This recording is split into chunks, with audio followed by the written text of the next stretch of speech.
కదమ్మా, ఆడపిల్లకు జరగాల్సిన అచ్చటా ముచ్చటా జరుగుతూ ఉంటే తండ్రికి ఆనందంగా ఉంటుంది కదా, అందుకే ఈ పెళ్లి జరుగుతుందేమో అని ముందుగానే కనుక్కున్నాను అని ముఖర్జీ చెప్తారు. అక్కడ మిథున మాట్లాడిన దానికి డౌట్ పడిన అర్చన అసలు తను మిథుననా సీతనా కన్ఫర్మ్ చేసుకోవాలి అని చెప్పి మహాలక్ష్మిని తొందర పెడుతూ ఉంటుంది. అయినా సరే ఇంటికి వెళ్ళడానికి టైం పడుతుందని ఆతృతను ఆపుకోలేక వాళ్ళ ఆయనకి ఫోన్ చేసేసి సీత రూమ్లో ఉందా లేదా చూసి చెప్పమని అడుగుతుంది. ఇక గిరి రూమ్ దగ్గరికి వెళ్ళేసి చెక్ చేసి సీత పడుకొని ఉంది, నిండుగా దుప్పటి కప్పుకొని పడుకుంది అని చెప్పేస్తాడు.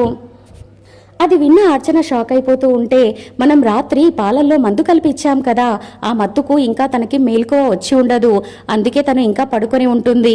నువ్వు ఊకే పిచ్చి పిచ్చి డౌట్లు పెట్టుకోకు, మిథున మిథునే, సీత సీతే, ఇంకా 2 రోజుల్లోనే ఎంగేజ్మెంట్ ఉంది, మనం త్వరగా ఆ పనులన్నీ స్టార్ట్ చేసుకోవాలి, ఈ ఆలోచనని పక్కన పెట్టు అని అర్చనని కోపడుతుంది మహాలక్ష్మి.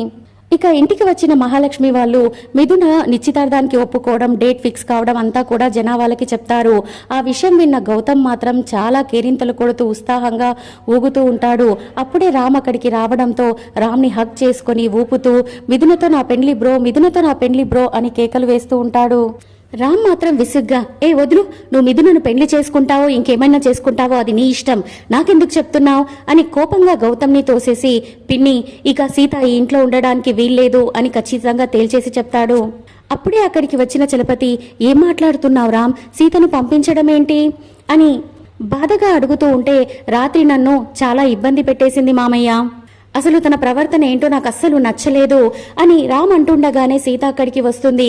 ఏం జరిగింది మామా అని సీత అడుగుతూ ఉంటే, రాత్రి నువ్వు మా బ్రోని చాలా ఇబ్బంది పెట్టేశావంట కదా, ఆ విషయమే చెప్తున్నాడు, నిన్ను ఇంట్లో నుంచి బయటికి పంపియమని అడుగుతున్నాడు అని గౌతమ్ చెప్తాడు.